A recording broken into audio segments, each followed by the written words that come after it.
पवित्र श्रीमद् भागवत गीता, पवित्र चारों वेद, पवित्र कुरान शरीफ, पवित्र बाइबल, पवित्र गुरु ग्रंथ साहिब, पवित्र कबीर साहिब की वाणी में छुपे हुए गूढ़ रहस्य अर्थात तत्व को जानने के लिए कृपया अवश्य सुनिए जगत गुरु तत्वदर्शी संत रामपाल जी महाराज के मंगल प्रवचन। तो ऐसे ही पुण्यात्माओं, हम दिन में जैसी रटना लगाएंगे भगवान के भजन की, चिंता, उस नाम के सिमरण की, भगवान के सत्संग की, ज्ञान की, तो हमने सपने भी वही आया करेंगे। तो वो कितना पुण्यकर्मी प्राणी है उस परम पिता का बच्चा के सपने में बिरड़ा के बुद्ध बुद्धाओ, जो सपने बुद्ध बुद्धा जो राम राम सतनाम जैसे सिमरण दे रखा है। ऐसा कहते हैं सपने में बिरड़ाए कह जाए कोई ले वह नाम ले दे एक बार नाम, यानी स्मरण कर दे तो वाह के पैर की जूती और मेरे तन का चाव। मुझे इतना प्यारा वो बच्चा। कबीर कहता हूँ कई जात हूँ, सुनता है सबको सुमरण से भला होवेगा, ना तो भला ना होवे। बताओ, परमात्मा ने तो कमाल कर रखा है, तो ये ज्ञानहीन प्राणी मूर्ख बनाए बैठे हैं जनता को। पुण्यात्माओं, प्रसंग चला है। कबीर साहब कहते हैं सतगुरु के उपदेश का लाया एक विचारे, जय सतगुरु मिलते नहीं हम जाते नरक दुआरे। नरक द्वार में दूत सब करते खेचा ताने, उनसे कबू ना छूटता फिर फिरता चारों खाने। चार खानी में भरमता कबू न लगता पारे, सो फेरा सब मिट गया मेरे सतगुरु के उपकार। सात समंदर की मसी करूं और लेखनी करूं बन राय, धरती का कागज करूं गुरु गुण लिख्यो न जाए। गुरु मानुष कर जानते ते नर कहिए अंधे, ओवे दुखी संसार में फिर आग काल के फंदे। अपने आत्मा परमात्मा की तरह महत्व बताते हैं सतगुरु का, सच्चे गुरु का। जय सतगुरु मिलते नहीं हम जाते नरक द्वार, और नरक द्वार में दूत सब फिर करते खेचा तान, उनसे कदे ने छूटता और फिर फिरता चारों खान। उसके बाद नरक भोग के उनके जूते खाकर यम के दूतों के फिर नरक 84 लाख योनियों में आता। और फिर क्या बताते हैं, चार खानी में भरमता और कबू ना लगता पार, सो फेरा सब मिट गया मेरे सतगुरु के उपकार। इन सब से बाईपास निकाल दिया गुरु जी ने, सतगुरु ने।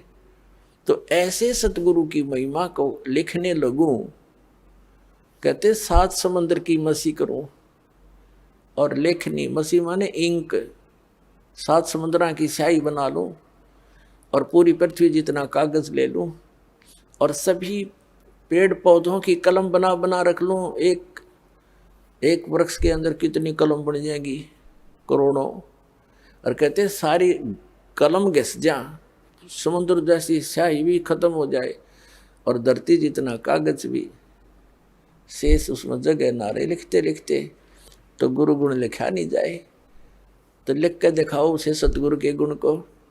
एक कुत्ते के जीवन में लिखने लग जाओ, सुबह लेकर शाम तक वो कितना कष्ट उठाता है।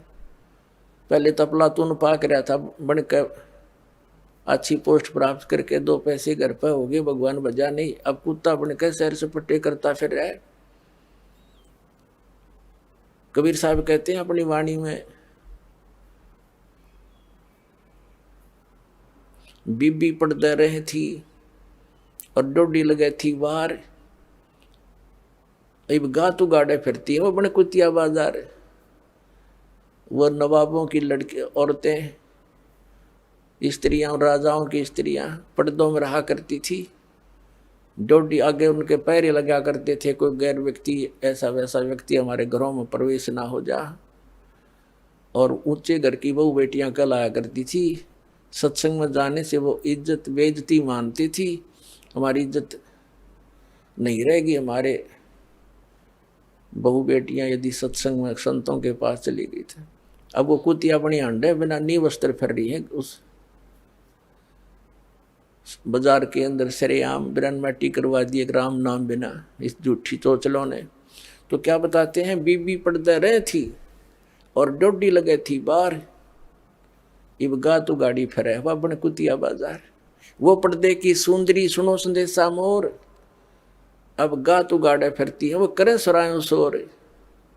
अब परमात्मा हमें याद दिलाना चाहते हैं, नक बेसर नक पे बनी वो पैरें थी हार हमेल, और सुंदरी से कुतिया बनी सुनो काल के खेल।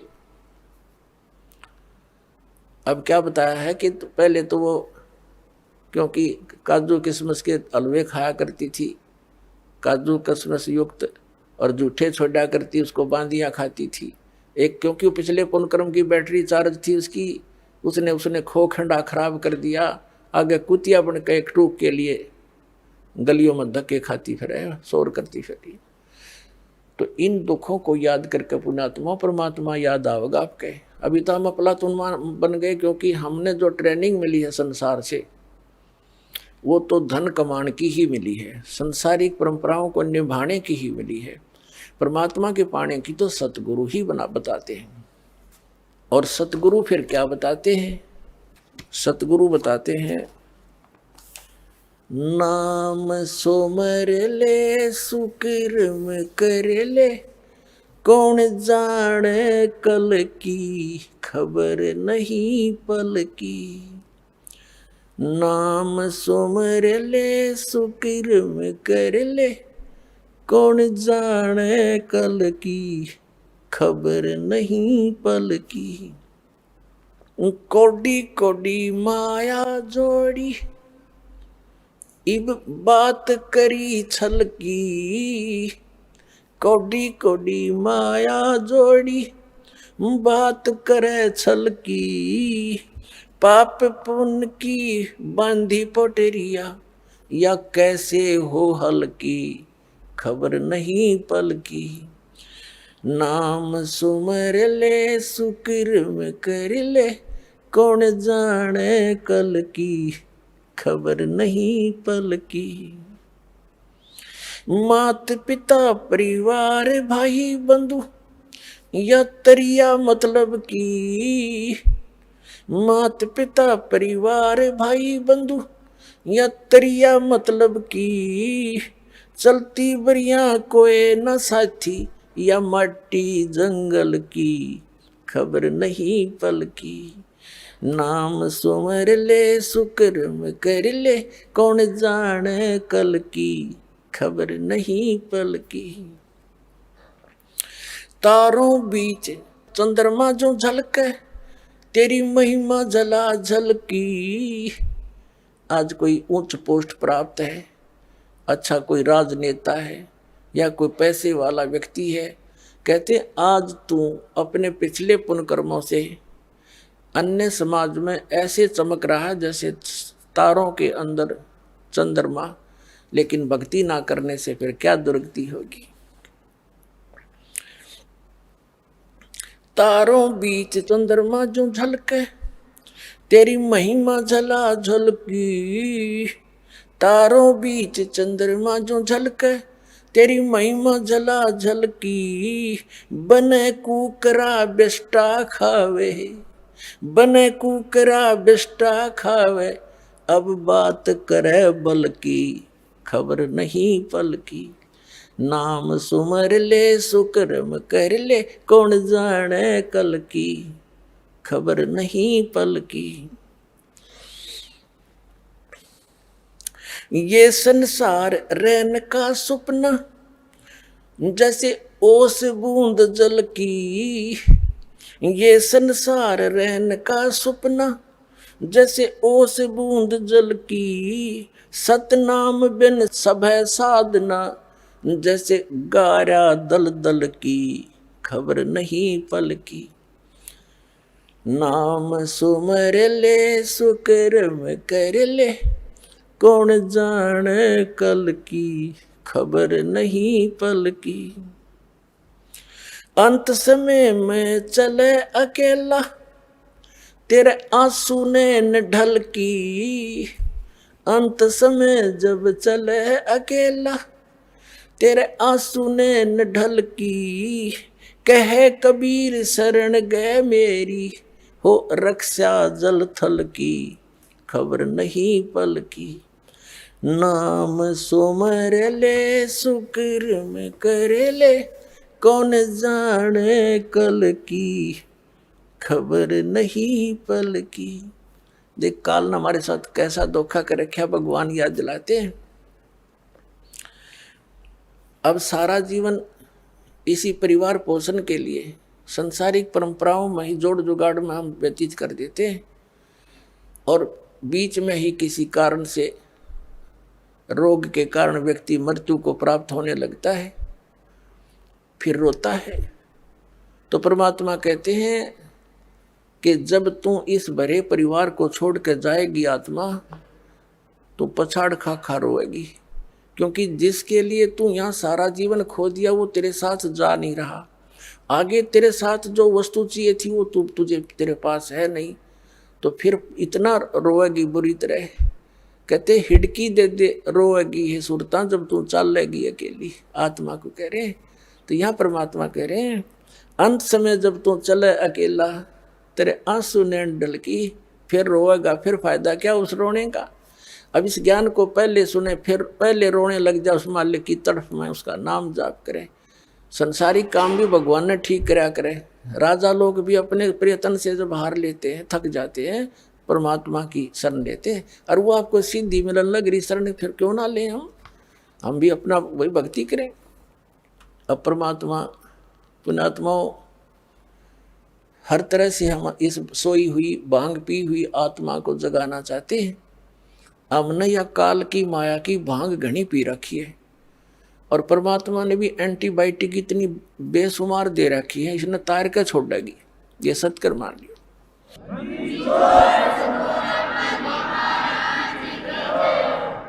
अब क्या बताते हैं, मन नेकी कर ले 2 दिन का मेहमान, मन नेकी कर ले 2 दिन का मेहमान।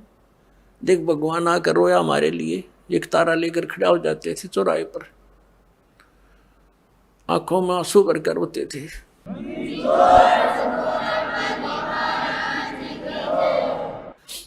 इस काल की भांग को पीकर हम इतने मदहोश हो गए हैं, लेकिन परमात्मा जगह जगह खड़े होकर के एक तारा लेकर के हमें इस काल के जाल को समझाया करते थे। हमारे पास समय नहीं है, क्योंकि हम इस तरह से जोड़ दिए, काल ने इस तरह जुगाड़, इसे फंसा दिए हम इस शरीर में। ये अगर कुछ टुकड़ा डालेंगे तो ये काम करेगा, नहीं डालेंगे तो ये फ्यूज हो जाएगा। तो परमात्मा ने भी ऐसा ही मेथड बता दिया कि तू यू काम भी कर, पर भगवान जरूर बदले। नाम उठत नाम बैठत नाम सोवत जागवे, नाम खाते नाम पीते नाम से ती लागवे। जो साधना हठियो करते वो साधना ठीक नहीं, ये मार्ग ही सही यही था। इससे हमें अपरिचित करवा दिया काल ने।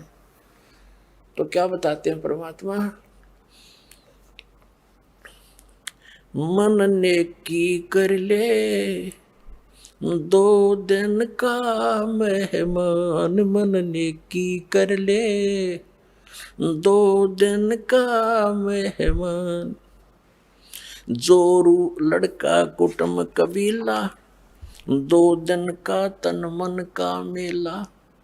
ये जोरू लड़का तेरा कुटुंब कबीला, 2 दिन का तन मन का मेला।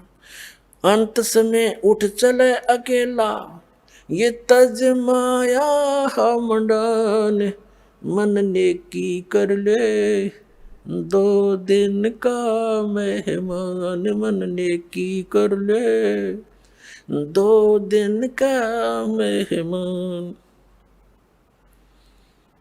कहाँ से आया कहाँ जावेगा, यो तन छूटे तब कहाँ समावेगा। कहाँ से आया कहाँ जावेगा, तन छूटे तब कहाँ समावेगा। आखिर तुझको कौन कहेगा, गुरु बिन आत्म ज्ञान, मन ने की कर ले, 2 दिन का मेहमान, मन ने की कर ले, 2 दिन का मेहमान। कौन तुम्हारा सच्चा साईं, झूठी है ये सकल सगाई। परमात्मा कहते हैं तेरा सच्चा मालिक वो सतपुरुष कौन है, और ये जो भी रिश्ते नातों में तू फाइनल होया बैठा है ये तो अस्थाई है, आज मृत्यु होगी कल ये तेरे नहीं है। तो याद दिलाते हैं ये नहीं कहना कह रहे कि न छोड़ छाड़ के एकलो बैठ जाओ, नहीं, इसको जानकर एक काम और शुरू कर दे भक्ति वाला, इसको नागा करे, फिर तेरे सारे काम भी ठीक होंगे और मोक्ष भी हो जाएगा, बहुत आसानी से होगा। कौन तुम्हारा सच्चा साईं, यानी कौन है सही भगवान सच्चा परमात्मा, उसकी परख करे। कौन तुम्हारा सच्चा साईं, झूठी है ये सकल सगाई। कौन तुम्हारा सच्चा साईं, झूठी है ये सकल सगाई।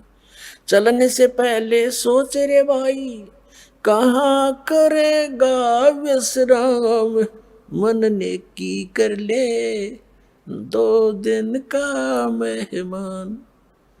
अपना आत्माओं किसी भी कार्य में संभार जाते हैं घर से तो पहले टारगेट बना लेते हैं, रात्रि कहाँ बिताएंगे, कहाँ रुकेंगे, लेकिन संसार छोड़कर जाने वाला कभी नहीं सोचता मैं कहाँ जाके विश्राम करूँगा। तो परमात्मा कहते हैं चलने से पहले सोच ले रे भाई, कहाँ करेगा विश्राम। अब हम बताएंगे कहाँ करेंगे विश्राम, वो सतलोक में चलेंगे, वहाँ हमारा सही ठिकाना है। छुट्टो छुट्टो, आज छुट्टो कल छुट्टो, तुरंत छोड़ देंगे इसको, इस गंदे लोक को। तो बाट इंतजार करेंगे परमात्मा का जाव लेने और चले अपने सतलोक में। ऐसे जाएंगे पट्टदेशी, वहाँ पर बैठे पाओगे सतलोक में।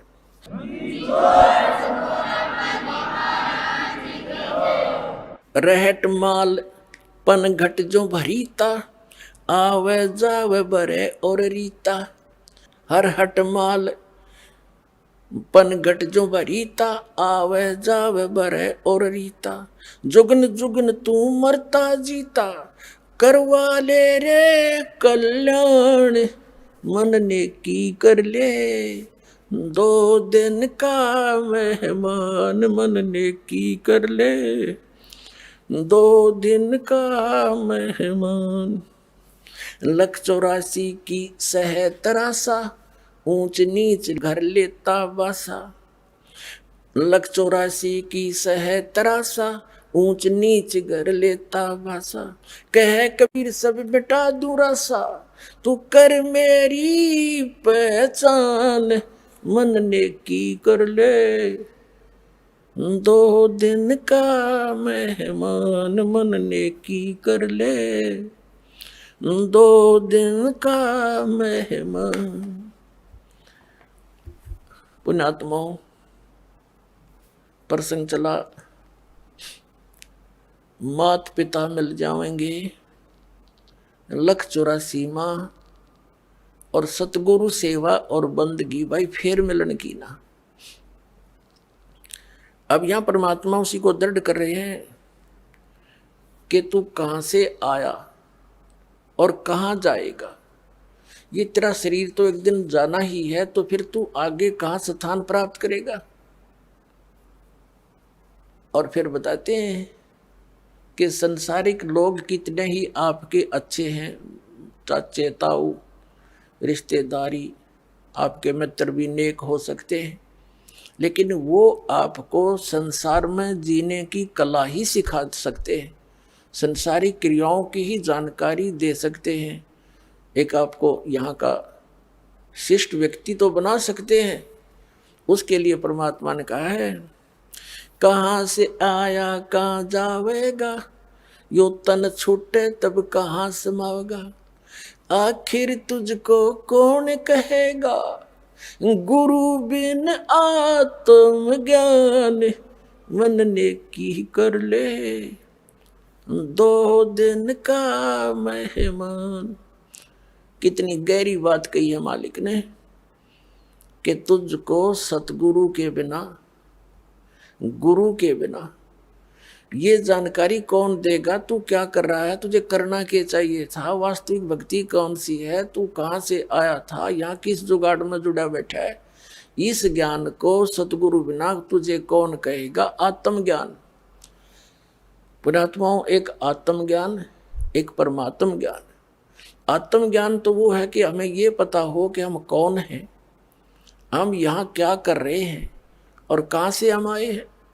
ये तो आत्मज्ञान माने अपने विषय में जानकारी। एक परमात्म ज्ञान, भगवान कौन है, कैसा है, क्या सुख या दुख देता है और वो कहाँ रहता है और वो कैसे मिलता है, ये परमात्म ज्ञान है।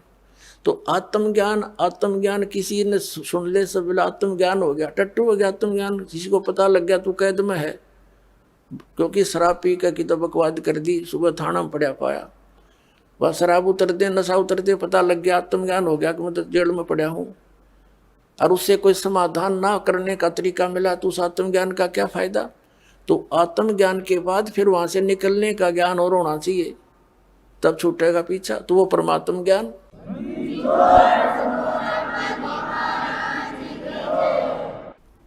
पुण्यात्माओं, सौभाग्य आपका, आप जी का जन्म ऐसे समय में है कि ये संस्कार, ये सारे नंबर, ये सभी पॉइंट एकत्रित होना, उसके लिए परमात्मा कहते हैं लख बर सूरा जोज ही लख बर सावत दे, लख बर यति जहान में तो सतगुरु शरणा ले।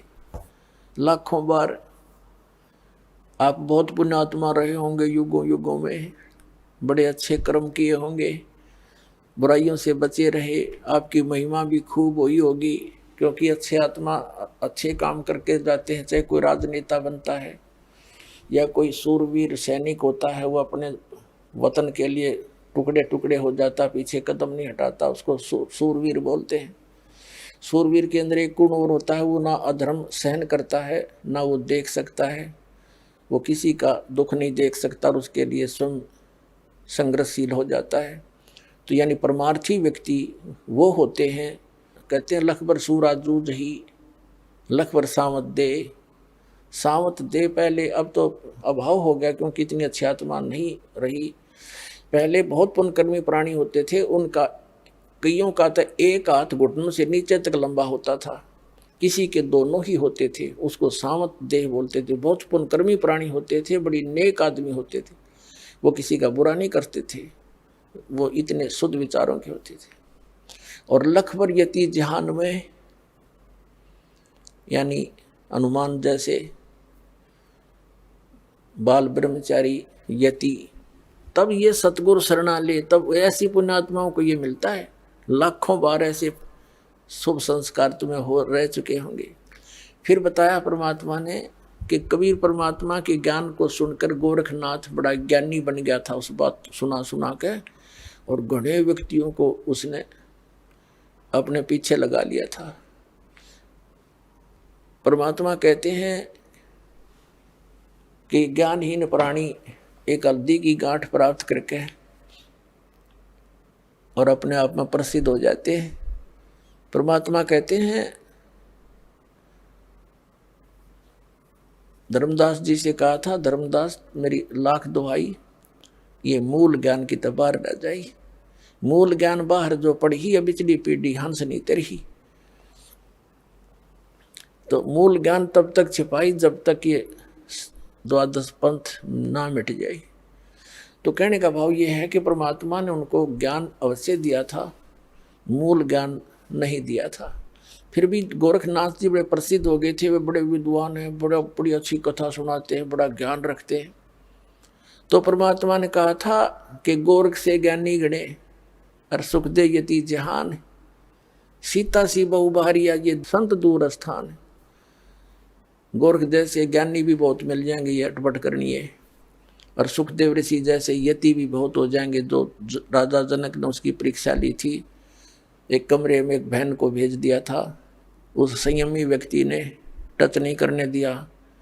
तो कहते हैं ऐसे भी बहुत व्यक्ति हैं, एक सुखदेव नहीं, सुखदेव जति जहान, करा कितने कैसी महान आत्माएं हैं। और सीता जैसी बहुभारिया सीता जी, सती बताते हैं सीता जी ने रावण को टच नहीं करने दिया था, उसने खूब अपने सारे जंतर मंत्र सब बकवादें कर ली थी। तो परमात्मा कह रहे हैं कि गोरख से ज्ञानी गणे और सुख दे यति जहान, और सीता सी बहुभारिया, सीता जैसी सती बहनें बहुत मिल जाएंगी, लेकिन संत दूर स्थान, संतों के घर इससे भी बहुत दूर है। केवल एक ही बात पर सटिल हो जाना, स्थिर हो जाने से लाभ नहीं बनता। तो कहने का भाव ये है, परमात्मा ये कहना चाहते हैं कि जब तक हमें कंप्लीट कोर्स नहीं मिलेगा भक्ति का, तो हमारी सब साधना व्यर्थ है, और वो मिलेंगे सतगुरु से। परमात्मा कबीर जी ने 600 वर्ष पहले कहा था कि वेद मेरा भेद है, मैं ना मिलूं वेदन के माही, और जौन वेद से मैं मिलूं वो वेद जानते नहीं। वो वेद कौन सा है?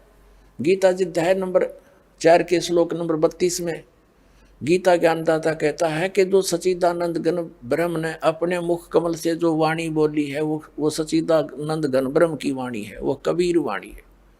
उसमें धार्मिक अनुष्ठानों का कंप्लीट कोर्स है, विस्तार के साथ जानकारी है, वो तत्व ज्ञान है, और उसको भगवान ही देता है। सभी वेदों में प्रमाण है, जैसे ऋग्वेद मंडल नंबर 9 सूक्त नंबर 86 के मंत्र 26-27 में, ऋग्वेद मंडल नंबर 9 सूक्त 82 के 1, 2, 3 में, ऋग्वेद मंडल नंबर 9 और सूक्त नंबर 96 यानी 96 के मंत्र 16 से 20 में, ऋग्वेद मंडल नंबर 9 सूक्त 94 के मंत्र 1 में, ऋग्वेद मंडल नंबर 9 और सूक्त 95 के 95 के मंत्र नंबर 1 में, ऋग्वेद मंडल नंबर 9 सूक्त 20 मंत्र 1 में, ऋग्वेद मंडल नंबर 9 सूक्त 1 मंत्र 8 और 9 में, और अनेकों स्थानों पर। इसमें तो बिल्कुल अनुवाद भी उन इंजीनियरों का करा हुआ जो भगवान को निराकार बताते हैं, इसलिए ये प्रमाण में लेने आवश्यक पड़े। ना तो ढेर सारे प्रमाण है परमात्मा के, इनमें क्या बताया है कि वो कबीर परमात्मा है, कबीर देव है उसका नाम, वास्तविक नाम, और वो ऊपर सतलोक में रहता है, तीसरे मुक्ति धाम में। और तीसरा मुक्ति धाम कौन सा है? जैसे लोक कहो, धाम कहो, जैसे काल का 21 ब्रह्मांड का एक लोक, यु काल का लोक, और दूसरा इस अक्षर पुरुष, जो गीता जी अध्याय नंबर 15 के श्लोक नंबर 16 और 17 में 3 पुरुष हैं, एक सरपुरुष एक अक्षर पुरुष, फिर इनसे अन्य और तीसरा पुरुष है सरपुरुष, ये काल है, ज्योति निरंजन है, 21 ब्रह्मांड का स्वामी है। इसका 21 ब्रह्मांड का क्षेत्र ये भी काल लोक, काल धाम कहलाता है। और अक्षर पुरुष है, इसके साथ संघ ब्रह्मांड का ये स्वामी है। और उत्तम पुरुष है तो अन्य 15वें अध्याय के 17वें श्लोक में कहा कि इन दोनों से और है वो श्रेष्ठ परमात्मा, उत्तम पुरुष, रियल गॉड, अविनाशी परमात्मा, एवरलास्टिंग गॉड, वो परमात्मा, वो तो इन दोनों सरपुरुष और अक्षर पुरुष से अलग है। गीता अध्याय नंबर 8 के श्लोक नंबर 1 में अर्जुन ने पूछा कि आपने जो 7वें अध्याय के 29वें श्लोक में जिस तत्परम की जानकारी बताई है वो कौन है? तो 8वें अध्याय के 3रे श्लोक में गीता ज्ञानदाता ने कहा वो परम अक्षर ब्रह्म है। गीता ज्ञानदाता ने कहा है वो परम अक्षर ब्रह्म है, तो तीसरा परम अक्षर ब्रह्म है। तो तीसरा जो स्थान है, धाम है, ऊपर का अमर लोक है, जैसे सतलोक, अलखलोक, अगमलोक और अकैलोक है, जिसको अनामी लोक भी कहते हैं। वो सारा क्षेत्र अमर लोक कहलाता है, सारा का सारा। तो तीसरे मुक्ति धाम में ऊपर के अमर लोक में रहता है। फिर उस इन्हीं में ये बताया है कि सतलोक के जो ध्यूलोक है, ध्यूलोक माने तेजों में पृथ्वी है वहाँ सतलोक की, और उसमें परमात्मा एक बहुत बड़े गुम्बद में सिंहासन के ऊपर बैठा है, और सिर पे मुकुट है दाता के, ऊपर छतर है उस मालिक के सफेदी कलर के, सुंदर शरीर है दाता का, और नर आकार है, मनुष्य दृश्य है, उसके एक रोमकूप में करोड़ सूर्य मिराजे करोड़ चंद्रमा, ऐसी रोशनी है। तो कहने का भाव ये है कि वेद बताते हैं वो परमात्मा तीसरे ध्यूलोक के तीसरे पृष्ठ पर, पृष्ठ माने स्थान पर विराजमान है, क्योंकि सतलोक के 3 विभाग, 3 पोर्शन हैं। जैसे अपनी दिल्ली राजधानी है, यह एक स्टेट भी है। तो बाह्य जो ग्रामीण क्षेत्र है, फिर बीच का शहर आदि का क्षेत्र है, ये सेकंड समझ लो पोर्शन, और तीसरी हमारी राजधानी जहाँ प्रधानमंत्री, राष्ट्रपति और असेंबली अपने पार्लियामेंट के लोग रहते हैं, तो वो तीसरा स्थान। ऐसे 3 विभाग हैं सतलोक के भी। तो कहते हूँ तीसरे मुक्ति धाम अपनी राजधानी में विराजमान है। क्या बताते हैं कबीर गरीबदास जी परमात्मा के साथ जाकर सतलोक में उनके यथास्थान को देखकर वापस आए थे। तब कहा था, श्वेत छतर सिर मुकुट बिराज, देखत ना उस चेहरे नु, गरीबदास ये वक्त जात है, रोवोगे इस पैरे नु। गरीबदास ये वक्त जात है, रोवोगे इस पैरे नु। यानी सत्साधना ना करते, सत्साधना ना करने से वो भगवान के दर्शन कैसे होंगे जिसके सफेद छत्र है ऊपर, और सफेद छत्र सिर मुकुट विराज है, और देखत ना उस चेहरे नु।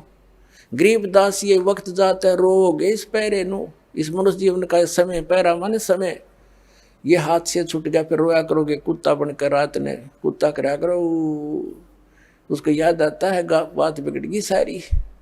तो अब रोने से क्या बने? परमात्मा कहते हैं, अच्छे दिन पीछे गए गुरु से क्या ना हेत, अब पछताएं के बुने, त्री चिड़िया चुगी खेत।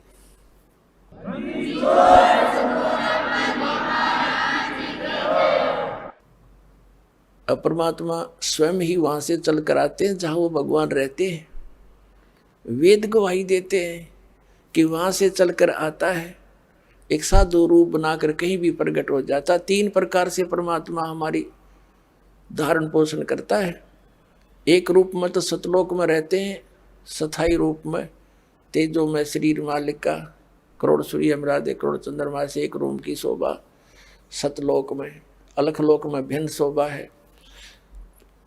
परमात्मा एक ही है, रूप अनेक बना रहा वहां पर। फिर वो परमात्मा वहां से गति करके आता, अच्छी आत्माओं को मिलता है जो दृढ़ भक्त होते हैं। उन दृढ़ भक्तों में से कौन कौन है, किन किन को मिले? आदरणीय धर्मदास साहिब जी को मिले, आदरणीय मुल्कदास साहिब जी को मिले, आदरणीय नानक साहिब जी सिख धर्म के प्रवर्तक, आदरणीय नानक देव साहिब जी से मिले, आदरणीय दादू साहिब जी से मिले, आदरणीय गरीबदास साहिब गांव छुड़ानी जिला जज्जर वाले को मिले, आदरणीय गीसा दास साहिब गांव खेखड़ा जिला मेरठ उत्तर प्रदेश वाले को मिले, और अनेकों को मिले हैं। इनका तो मूल प्रमाण हमारे सदग्रंथों में हमारे पास उपलब्ध है। वैसे कोड वर्डों में सांकेतिक बहुत वर्णन और भी मिलता है, जैसे आदरणीय नामदेव जी को भी मालिक मिले थे आके, क्योंकि हम बच्चे उसी के हैं। वही आकर उसी को दया आती है जो अच्छी आत्मा भक्ति की तरफ अग्रसर है, मिसगाइडेड है, उनको आकर मिलते हैं। कहीं भी आकर कोई भी लीला कर लेते हैं, उनको सतमार्ग बताकर फिर अंतर्ध्यान हो जाते हैं। यथार्थ ज्ञान सुनने के बाद वो प्राणी उल्टा नहीं हटता थे, सारा संसार एक तरफ हो जा। और वो आदरणीय परमात्मा भगतमती बहन मीराबाई को मालिक मिले। वो दृढ़ भक्तों को मिलते हैं जो पक्के भक्तों, टस से मस ना हो, सारा संसार एक तरफ हो जाए। अपनात्मा हमने सारा इनकम्प्लीट स्पिरिचुअल नॉलेज सुन रखा है, कति अधूरा सधूरा सा जिसका सिर पैर नहीं। तो इसको तत्व ज्ञान कहते हैं, जो सबको सेट करे और परिपूर्ण रूप से कथाओं को भी सही सुनाए। जैसे मीराबाई पिछले जन्म जन्मांतर की पुनकर्मी प्राणी थे, और काल उनको ऐसे स्थान पर पैदा कर देता है कि उनकी भक्ति कोई कर्ण ना दे। वो कैसे ठाकुरों के घर जन्म दे दिया, और राजस्थान के ठाकुर उस समय अपने आप को खुदा से नीचे नहीं मानते थे, अपनी बहन बेटियों को पर्दे में रखते थे, एक परंपरा थी उनकी। और स्वयं सब खेतों में या कहीं भी काम करना होता स्वयं करते थे। पशुओं का गोबर भी उठाकर बाहर कुड़ियों पर स्वयं डाला करते थे। अपनी बहन बेटियों को पर्दे में रखा करते, बाहर नहीं जाने देते थे। और कोई जाति थी तो उसको कलंकित माना जाता था, बहिष्कार करते थे, उसका बहुत विरोध करते थे, उसका बुरा हाल कर देते थे, यहां तक कि उसको मार भी देते थे।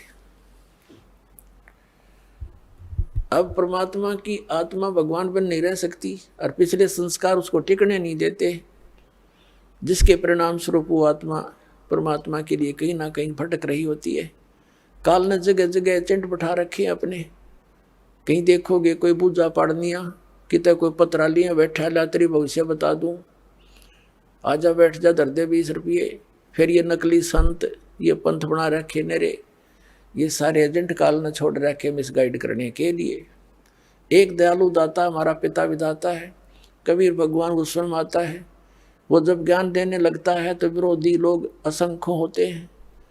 वो नकली संतों की जिनकी रोजी रोटियां बंद होने की संभावना हो जाती है, वो जनता को भड़का देते थे, हमें अपने पिता का विरोधी बना देते थे, अपने स्वार्थवश वो नकली, जिस कारण से वो खामियाना अभी तक हम भर रहे हैं, भोग रहे हैं। तो पुण्यात्मा मीराबाई की कसक बहुत ज़्यादा थी भगवान में। उसकी माँ भी धार्मिक थी। माता से उसने पता चला, श्री कृष्ण जी की मूर्ति बना करके वो उसके गुणों से परिचित होकर के भगवान श्री कृष्ण को अपना इष्ट रूप में मानकर पूजा करने लगी। अब जब उसका विवाह करने लगे तो उसकी माँ, उसने स्पष्ट कह दिया कि माता अब मैं दूसरी शादी नहीं कर सकती, मैंने तो ब्याह कर लिया भगवान से। तो नहीं माना, समाज का कारण था, जबरदस्ती उसका ब्याह कर दिया। एक बहुत अच्छे नेक व्यक्ति से विवाह, एक बहुत अच्छे नेक व्यक्ति से हुआ, और वो विवाह के 4 वर्ष के बाद उसके पति की मृत्यु होगी, मीराबाई के पति की। लेकिन उसने मीराबाई की प्रार्थना पर इतनी सुविधा दे दी थी कि मंदिर में जाने अलाउड कर दिया था। वो नगरी का राजा था, तो राजा के आगे विरोध कौन कर सकता है। उसके साथ में 2-3 नौकरानियां बहनें चली जाती थी, तो जिससे तो दूसरे ठाकुर लोग भी नहीं बोल सके, भी अकेली नहीं जाती है, 4-5 जाते हैं इसके साथ। और फिर राजा के सामने प्रत्येक व्यक्ति कुछ नहीं बोल सकता। अब वो मंदिर जाती थी, अटूट श्रद्धा थी भगवान में। अब परमात्मा कहते हैं, सौ छल छिद्र मैं करूं अपने जन के काज, सौ छल छिद्र मैं करूं। अब क्या हुआ, दयालु है परमात्मा, सतगुरु आए दया करी, ऐसे दीन दयाल। ये हमारे सत परमात्मा सतगुरु आते हैं, ऐसे दीन दयाल हैं, अपनी आत्माओं को अपना रास्ता आप ही बताते हैं। एक दिन कुछ परमात्मा कबीर जी के शिष्य हो गए थे, रविदास जी और भी कई शिष्य हो गए थे, लेकिन रविदास जी उनके बहुत निकट रहते थे और वो चमार जाति से थे। आज से 600 वर्ष पहले ये छुआछूत चरम सीमा पर था, और ये जो शेड्यूल कास्ट के जो व्यक्ति होते थे, अनुसूचित जाति यानी चमार हुए, जुलाहे हुए, इनसे अन्य विशेष कर सर्वण जाति बहुत इनको हे समझती थी, इनके निकट नहीं मान जाते थे। तो मीराबाई, जिस रास्ते से मीराबाई जाती थी मंदिर में, उसी रास्ते में बीच में एक गरीब की झोपड़ी थी, आगे उसके साथ ही एक लंबा वैसे वन था, वृक्ष थे, खुला मैदान था। वहाँ परमात्मा कबीर जी और रविदास जी दोनों संत रूप में वहाँ सत्संग करने लग गए। अब मीराबाई जा रही थी मंदिर में, और जब देखा जाते समय कि कोई साधु संत आए हैं, लोग इकट्ठे हो रहे हैं, वापस आई, 1-2 घंटा मंदिर में अपनी करके पूजा अर्चना, तो वापस देखा तो वहाँ सत्संग शुरू हो गया, हो रहा था। मीराबाई और सखियों ने सबने मिलकर सोचा, चलो 2 वचन सुनते हैं, भगवान की चर्चा हो रही है। वो बैठ गई जाके। परमात्मा तो आए इसीलिए थे, उस अपनी आत्मा को कहते हैं, गोता मारूं स्वर्ग में जा बैठूं पाताल, कह कबीर ढूंढता फिर अपने हीरे मोती लाल। जैसे परमात्मा ने सबको ऐसे ही खोजा, तो मीराबाई सत्संग सुनन लगी। परमात्मा ने सत्संग वही किया जो राम और कृष्ण के बारे में वो किया करते थे। गुण तीनों की भक्ति में ये भूल पड़ो संसारे, कह कबीर निज नाम बिना कैसे उतरो पारे। तीन देव की जो करते भक्ति, इनकी कदे ना होवे मुक्ति। सारी कथा कहानी सुनाई भगवान ने। ब्रह्मा विष्णु महेश नासवान है, इनसे ऊपर कोई और परम शक्ति है, अपने को छुपा कर दाता बताया करते थे। मीराबाई को शौक लगा जैसे बिजली का झटका लगा करे, क्योंकि वो श्री कृष्ण की पुजारण थी, श्री विष्णु की पुजारण थी। पहली बार तो पुण्यात्माओं सबके साथ ऐसी घटना घटी। दास को भी ऐसा झटका लगा था, जब क्योंकि दास श्री कृष्ण और विष्णु का कट्टर पुजारी था, हनुमान जी के व्रत रखता था। श्याम जी हमारे दादा लाई वह गांव होया करे पूरी साधली पूजा वो भी करता था। तो पहली बार दास को भी बड़ा दुख हुआ था, लेकिन सहन करके फिर आगे जानने की चेष्टा की तो हृदय के पट खुल गए, स्पष्ट दिखाई देता है। पहले मोतियाबिंद था, हमारा ऑपरेशन हो गया, अब हृदय वाली आंखें काम करने लगी। अब मीराबाई को बड़ा दुख हुआ। सत्संग के बाद कहने लगी, महाराज जी आप क्या बात कह रहे हो, क्योंकि पुण्यात्मा कोई भी जो प्रसन्न भी करते हैं वो सभ्य तरीके से करते हैं। कहने लगी, महाराज जी हमने तो कभी ये बात सुनी नहीं, आप जो बता रहे हो। तब परमेश्वर ने कहा, बेटी जो नहीं सुनी वही सुनाने आया हूं मैं। जो तुमने सुना है वो लोकवेद है, दंत कथाएं हैं, ये राम कृष्ण की आप मृत्यु होती है। तो प्रश्न किया उस देवी ने कि भगवान आप कैसे कह रहे हो। भगवान श्री कृष्ण जी ने मोरध्वज राजा के पुत्र ताम्रध्वज को आरे से चिरवा कर जीवित कर दिया, आप कैसे कह रहे हो कि वो कुछ नहीं कर सकते। परमात्मा ने कहा, बेटा मैं ये नहीं कह रहा कुछ नहीं कर सकते, पर ये तुम्हें मुक्ति नहीं दे सकते। फिर इनकी सामर्थ्य देख लो। मोरध्वज राजा का लड़का तो श्री कृष्ण ने जाके जीवित कर दिया, क्योंकि उसके सांस शेष थे, उसकी आयु शेष थी, इतना ये कर सकते हैं। ये तो एक जादूगर कर देता है, छोटे मोटे साधु संत कर देते हैं। लेकिन श्री कृष्ण जी जब कहाँ गई थी उनका वो सामर्थ्य, जब उनका सगा भांजा अभिमन्यु महाभारत के युद्ध में चक्रव्यूह में मारा गया था। सुभद्रा का पुत्र जो श्री कृष्ण की बहन थी सुभद्रा, श्री कृष्ण रो रहा था, 500 पांडव रो रहे थे, उनका कुल नाश हो रहा था, तो क्यों नहीं जीवित किया श्री कृष्ण जी ने अभिमन्यु को। अब सुन होगी। फिर पूछा उसने, जी कारण क्या था। कि बेटी अभिमन्यु का प्रारब्ध इतना था, उसकी आयु शेष नहीं थी, और ताम्रध्वज की आयु शेष थी। उसने जाके दिखा दिया ड्रामा,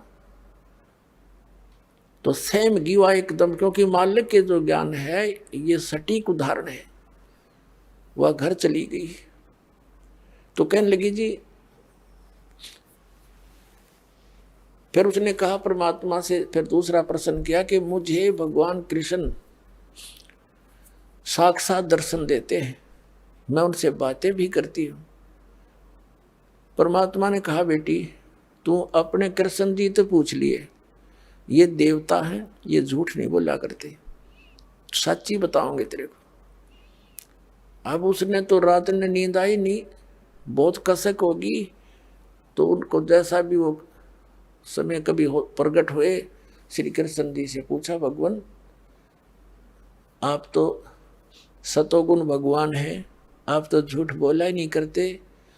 मैंने ऐसे ऐसे संतों का सत्संग सुना है, मेरे बात जची नहीं उनकी, क्या आपसे भी कोई ऊपर शक्ति है। तो श्री कृष्ण जी ने कहा, मीरा वो शक्ति है, लेकिन वो हमने भी ना मिली, उसकी ट्राई करने की कोई यूज नहीं, हमने खूब सिर पटक लिया, वो देख उसका कोई अता पता नहीं लगता। अब वो उसको तो बड़ा झटका लगा कि वो संत कहते हैं हम उनको दिखा दें और उसका नाम दें, उसकी प्राप्ति करा दें। श्री कृष्ण जी ने इतना मान लिया कि वो है अवश्य। तो वह रात को नींद नहीं आया उस बेटी को। अगले दिन फिर पहुंच गई सत्संग में, वहीं बैठ गई। फिर सारी 2-3 दिन लगातार मालिक सत्संग करते रहे। फिर क्या हुआ, मीराबाई को प्रेरणा हुई कि भगवान मुझे उपदेश दे दो। परमात्मा ने कहा बेटा पहला काम है इस भक्ति मार्ग का प्रथम कदम गुरु होना चाहिए, सतगुरु हो, सच्चा ज्ञान वाला हो। तो मीराबाई ने कहा भगवान दीक्षा दे दो। अब परमात्मा ये देखना चाहते या ठाकुरों की लड़की, इसमें भगवान की कितनी चाह है। ये परमात्मा को प्रमुख मानती है या समाज को, लोक लाज को। तब मीरा से कहा कि बेटी जाओ। परमात्मा ने कहा, पता था कि वो दीक्षा मांगेगी, इतना ज्ञान सुने बात तो पुण्यात्मा का कलेजा हल जाता है। रविदास जी से कह दिया कि तू मीराबाई को नाम दे दिए, प्रथम मंत्र मैंने तुझे बताया, केवल इस को देना, आगे तेरे को आदेश भी नहीं है। और मैं तेरे पास भेजूंगा जब यह दीक्षा लेना आवेगी, और तू इसकी परीक्षा लेना, तब देना इसको नाम। अब वह लड़की ने प्रार्थना की।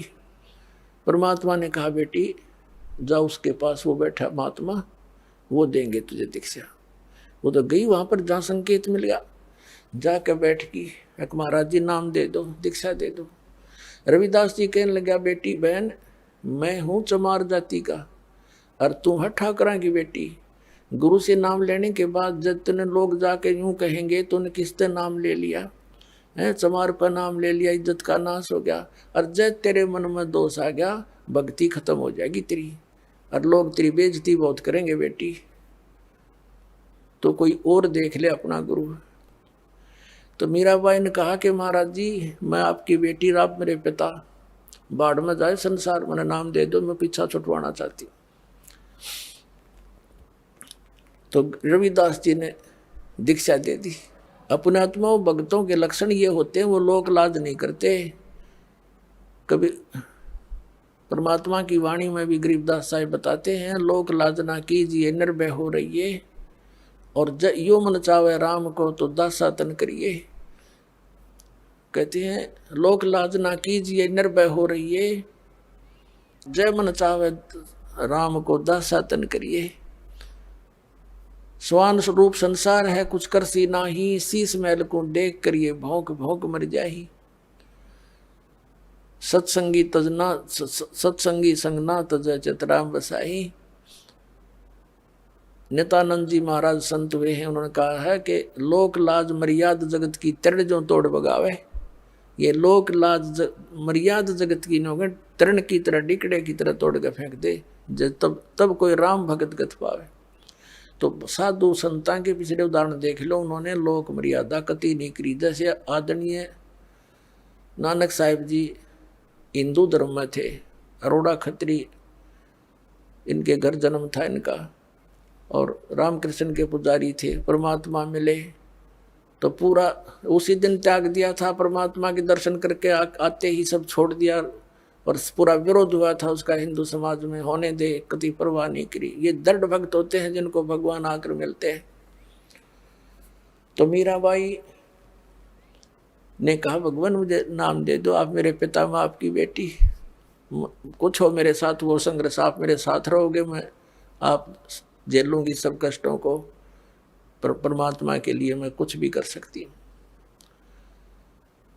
अब प्रथम मंत्र दे दिया रविदास जी ने, और फिर जैसे महीने में 20 दिन में फिर आने लगे सत्संग करने। तो सत्संग उस दिन तो भगत पर पक्के आते हैं।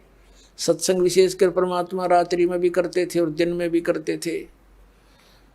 दिन में कम, रात्रि में ज़्यादा करने लगे, क्योंकि दिन में काम नहीं में समय नहीं मिलता भक्तों को, व्यक्तियों को।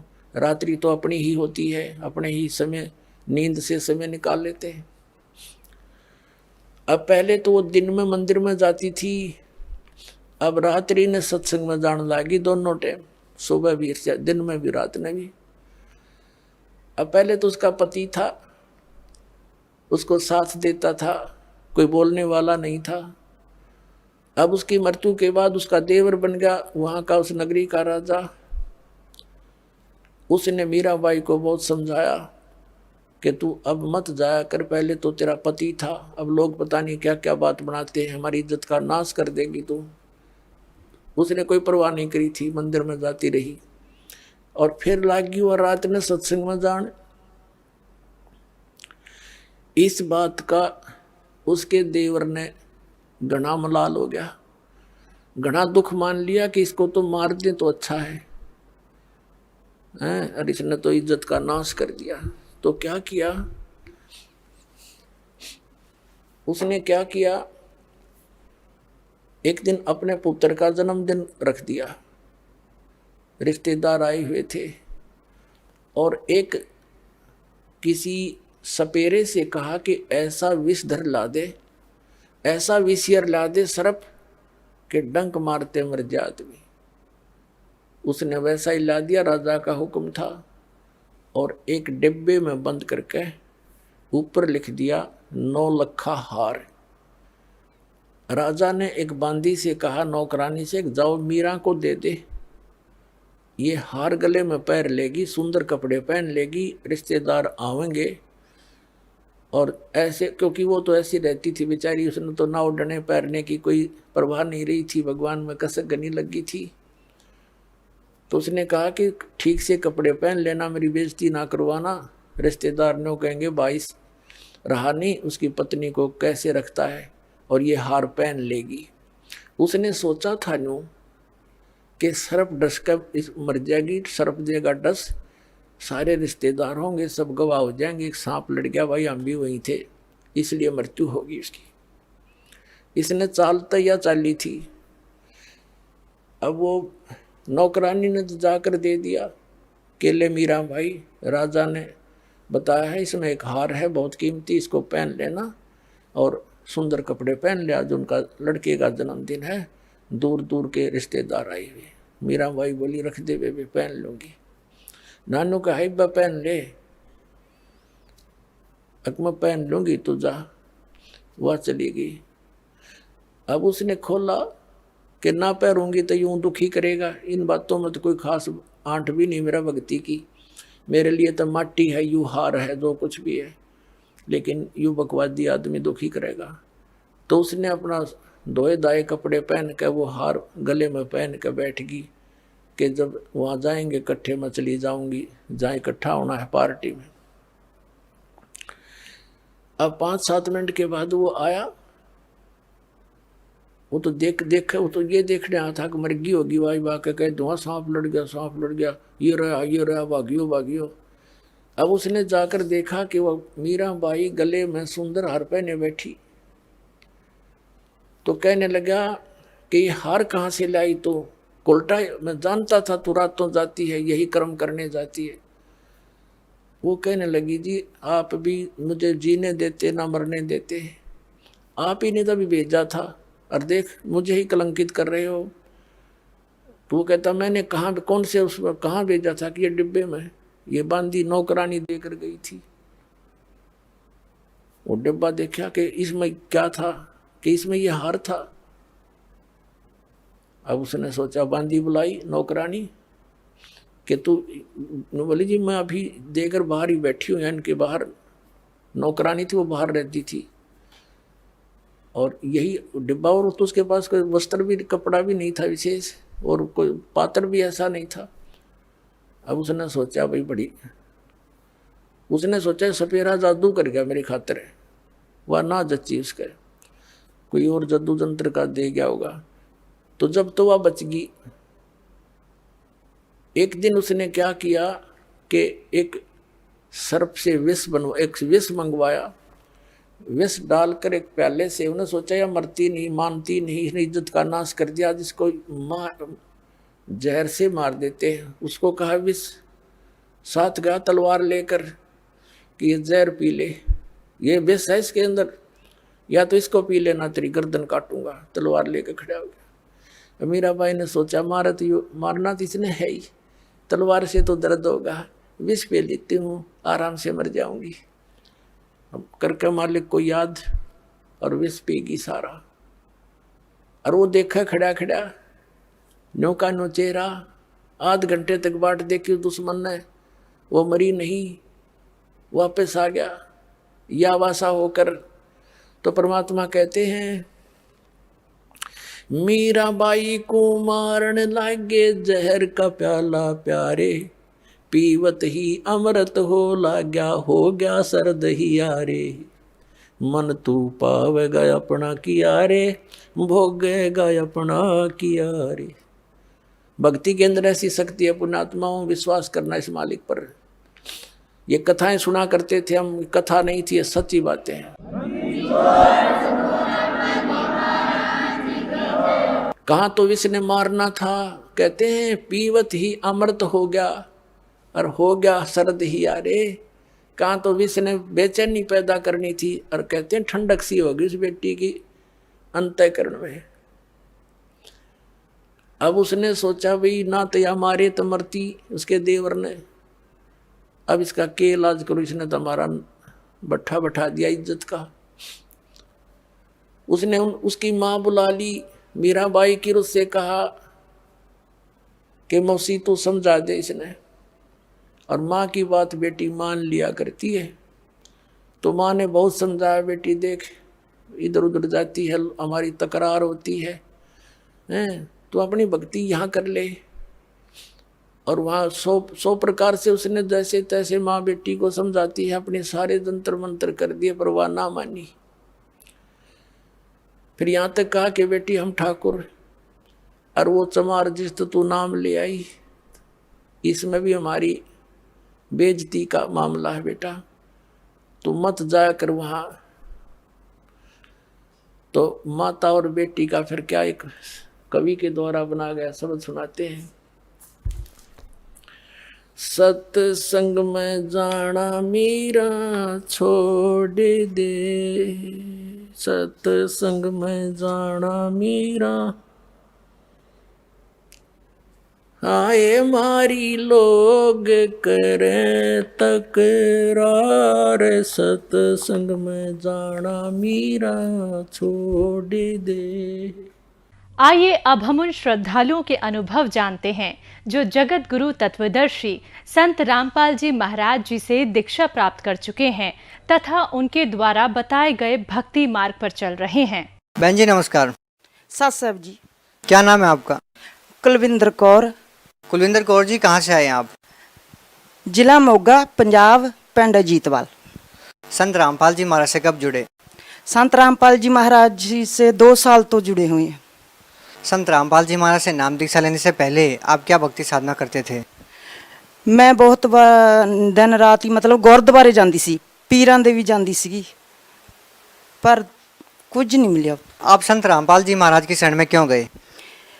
मैं उन्हां दा ज्ञान सुनिया, ज्ञान सुन के पता लगा भी पूर्ण परमात्मा संत रामपाल जी दुनिया ते परमात्मा पूर्ण प्रगट हुए। जो सद्भक्ति संत रामपाल जी महाराज ने आपको दी है उसको करने से आपको क्या लाभ मिला? संत रामपाल जी तो जब मैं नामदान लिया तो मेरे जोड़ां दा दर्द सी, जब मैनू गुरु जी तो आशीर्वाद मिलिया तो ज़्यादा गुरु जी तो आशीर्वाद मिल के ही ज़्यादा मेरा जोड़ां दा दर्द खत्म हो गया। मैनू बीमारियां बहुत ज़्यादा सी, मेरे गुरदियां 'च भी पत्थरी सी, मेरे खाने वाली नाली विच भी पत्थरी सी, सब नष्ट हो गई, सारियां बीमारियां मेरियां नष्ट हो गई। और मेरी गुड़िया पढ़ाई विच बहुत कमजोरी सी ते उन्होंने नामदान लिया गुड़िया जी ने, ते उन्हें 10वीं विचों 80% नंबर आए। मेरा काका वड्डा +2 तो बाद दिल तोड़ गया, जब मैं बेरोजगार हो गया ते अज लैब का सारा काम सीख लिया ते और लैब संभालन लगा वा ते और वो डिप्लोमा भी कर रहा लैब का। दुनिया में इतने सारे गुरु है, आपने संत रामपाल जी महाराज को ही अपना गुरु क्यों बनाया? संत रामपाल जी पूर्ण परमात्मा, कबीर साहब जी आए सी, कबीर साहब के रूप में संत रामपाल जी परमात्मा आए हुए आ। भगत समाज को क्या संदेश देना चाहते हैं? भगत समाज को मैं संदेश देना चाहती हाँ कि अपना कल्याण कराओ, 84 लाख जूनियां तो मुक्त हो जाओ ते अपनी आत्मा नूं सत लोक लेके चलो, संत रामपाल जी तो नाम दीक्षा प्राप्त करो। जी बहुत बहुत धन्यवाद।